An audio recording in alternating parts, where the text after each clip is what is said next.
Selamlar. Bugün sizlərlə istəyirəm personal curriculum haqqında danışaq. Bəlkə də qarşınıza çox çıxıb və düzünü desəm bu qədər danışılmasına sevindiyim bir trend oldu. Nəzərə alsaq ki, indi çox narahat edici trendlər də var. Yəni 10 addımlı gecə rutinləri məsələsi ayrı mövzudur. Bugün sizlərlə birlikdə personal curriculum haqqında danışırıq. Nədir personal curriculum? Bəzən universitetdə keçdiyimiz dərsliklər, məktəbdə keçdiyimiz dərslər olur ki, bu mən harda lazım olacaq və məlumatları əldə edirik, öyrənirik, amma onu istifadə eləməyə yer olmur. Unuduruq gedir zamanla. Bəs personal curriculumun bir faydası da budur ki, bizim öz maraq dairəmizə uyğundur. Bəlkə bizim işimizlə bağlı da uzun müddət işimizlə bağlı almaq istədiyimiz bir təlim var idi, amma ona vaxt eləyə bilmirdik. Bəlkə öyrənmək istədiyimiz xarici bir dil var, bəlkə oxumaq istədiyimiz kitablar var. Yox, həmin o müəllif haqqında məlumat almaq istəyirik, həmin dövr haqqında məlumat almaq istəyirik. Yəni dünya görüşümüz artır, vaxtımızı səmərəli istifadə edirik. Scrolling əvəzinə daha faydalı bir şey etmiş oluruq. Nəzərə alsaq ki, hamımız bədii kitab sevirik, bəzilərimiz tarixi romanlar sevirik, bəzilərimiz şəxsi inkişaf kitabları, psixoloji kitablar və s. Yəni bütün bunları öz maraq dairəmizə uyğunlaşdıraraq özümüzə bir silabus hazırlayırıq. Yaxşı, bəs onsuz da mən oxuduğumu özüm oxuyaram, izlədiyimi özüm izləyərəm. Yəni bunu niyə dərs kimi eləyim, silabus quram və s. Bu artıq bizim sistemli çalışmağımıza kömək eləyir. Mən özümdən də müşahidə elədim ki, oxumaq istədiyim şeylər var idi. Gedirdim, oxuyaram, amma heç oxumurdum və bir gün oxuyurdum və sonraki 5 gün yanıma düşmürdü. Yəni disiplinli şəkildə oxuya bilmirdim. Bunu düzəltmək üçün yəni bizə sadəcə bir dəftər və bir qələm lazımdır. Və təbii ki, sizin seçdiyiniz sahələrə, ixtisaslara uyğun mənbələr. İlk olaraq dəftərə ağlıma gələn, çoxdan mənə maraqlı olan şeylər yazdım. Məsələn, mifologiya oxumaq istəyirdim, dünya tarixi oxumaq istəyirdim, Rus ədəbiyyatından əsərlər oxumaq istəyirdim, amma bilmirdim hardan başlayım. Ona görə sadəcə ağlıma gələn fikirləri yazdım. Daha sonra bunlara uyğun süni intellekt alətlərindən də kömək ala bilərsiniz, əgər ehtiyacınız varsa, amma məncə Google-dan da search eləyəndə tapa bilərsiniz yetərə qədər. Sizə maraqlı olan mövzuları yazdıqdan sonra ikinci mərhələ gəlir onları axtarmaq. Hansı kitabları seçək və ya dərgilər və ya videolar. Məncə bu personal curriculumun digər faydası da odur ki, digər müsbət tərəfi də odur ki, yalnız dərslikdən oxumursan, istədiyin mövzu barədə istənilən mənbədən video izləyə bilərsən, paylaşım izləyə bilərsən, məqalə oxuya bilərsən, sənədli film izləyə bilərsən o barədə. Yəni mövzuları öyrənməyin daha interaktiv, daha maraqlı üsullarıdır, daha rahat üsullarıdır və bu xüsusiyyət də ənənəvi əzbərçilik sistemindən fərqlənir. Məncə personal curriculumun bir faydası da var ki, hazır yaz da gəlir, bəzilərimiz günəş enerjisi ilə çalışırıq. Məsələn, mən yazda daha çox yaratmaq, oxumaq, öyrənmək həvəsi gəlir mənə. Ona görə məncə bunun tam zamanıdır. Həm də qarşıdan tətillər də gəlir. Tətil müddətində buna adaptasiya olsanız, tətildən sonra da davam elətdirə bilərsiniz deyə düşünürəm. Növbəti mərhələ planlama gəlir. Məncə yaxşı olar ki, böləsiniz ki, hansı günlər nələr oxuyacaqsınız, mövzuları ayırasınız. Yəni mən özümdən deyim, məsələn, mən ingilis ədəbiyyatını oxumaq istəyirəm, okey, amma hansı mövzunu oxumaq istəyirəm? Bir araşdırım bütün mövzuları, dəqiqləşdirim, mənbələrimi tapım. Ondan sonra mən onu uyğunlaşdırım. Təbii ki, bu həqiqətən universitetə getmək kimi olmadığı üçün siz tarixinə, günü-gününə, saatına çalışmaq məcburiyyətində deyilsiniz. 30 dəqiqə çalışarsınız, bir gün, bir saat. Yəni bu sizdən asılı flexible olacaq bir şeydir. Amma buna baxmayaraq da sistem qurmaq daha yaxşıdır.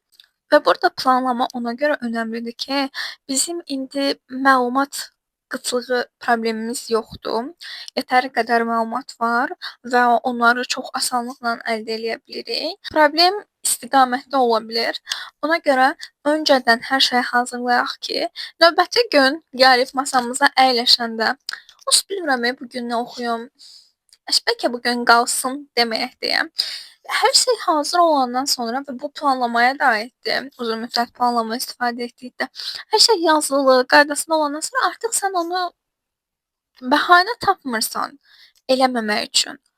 Bilmirəm bunun elmi psixoloji açıqlaması nədir, amma yəni mən belə hiss edirəm və düşündüm ki, sizlə də bölüşüm.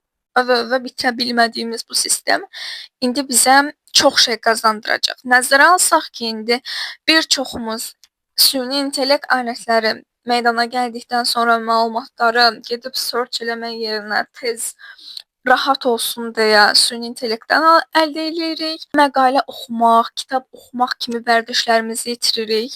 Bununla yanaşı artıq davamlı scroll elədiyimiz üçün, dopamini çox sürətli şəkildə aldığımız üçün bizim fokus problemimiz də yaranır. Bu problemlərin hamısını aradan qaldıracaq. Əylənərək öyrənəcəyik. Uzun müddətdə öyrənmək istədiyimiz şeyləri eləyəcəyik. 2026-da öyrənmək istədiyin nə varsa, hamısını öyrənəcəksən. 2027-yə köhnə arzularını aparmırsan, 2027-də səninlə fərqli arzular, fərqli məqsədlər qurarıq. Mənbələr və s. tapdıq, siniflərə böldük. İlk olaraq bu mövzunu oxuyaq, növbəti dəfə bu mövzunu. Bəs zamanlama necə olacaq? Deadline-ımız olsunmu? Qısa tarixlər qoymadım. Yəni ki, işte bir həftəyə bunu bitiririk, belə qoymadım. Çünki öz oxuma vərdişimi bilirəm necədir. Bir gün 3 səhifə oxuyaram, bir gün 30 səhifə oxuyaram. Dünən məsələn tarix günüm idi mənim, dünya tarixini oxudum və düz 34 səhifə oxudum bir dəfəyə. Amma bilirəm ki, sabah ola bilər ki, sadəcə 5 səhifə oxuya bilim. Ona görə mən avqusta qədər personal kurikuluma qoyduğum həmin o məqsədləri, öyrənmək istədiyim, oxumaq istədiyim hər şeyi indi mart ayıdır. Avqust ayına qədər hamısını bitirməyi istəyirəm. Əmin olun ki, çox yaxşı hiss elətdirir.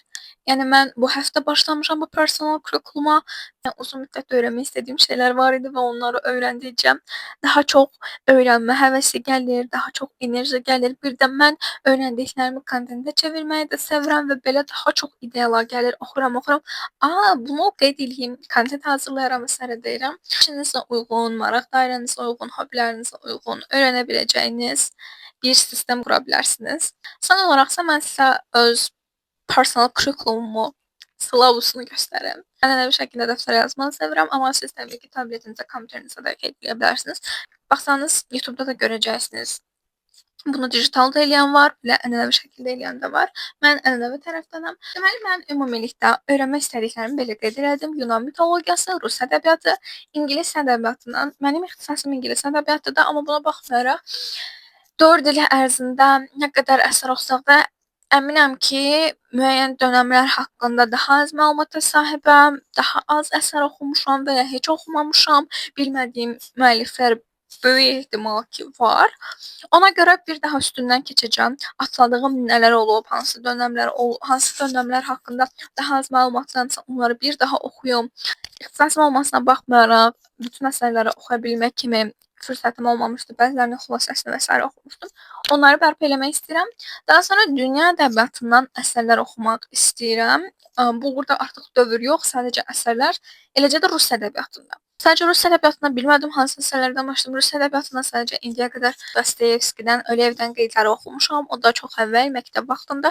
Ona görə Rus ədəbiyyatına hardan başlayım, nələr oxuyum bilmirəm. Belə bir yol xəritəm olsun istədim.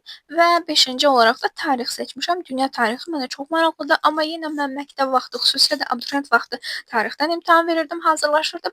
Ancaq sevmədiyim bir şey var idi ki, mən onu İmtahana görə hazırlaşırdım. Yəni mən məlumatları əzbərləyib yadımda saxlamalıydım ki, gedib onu testdə yaza bilim.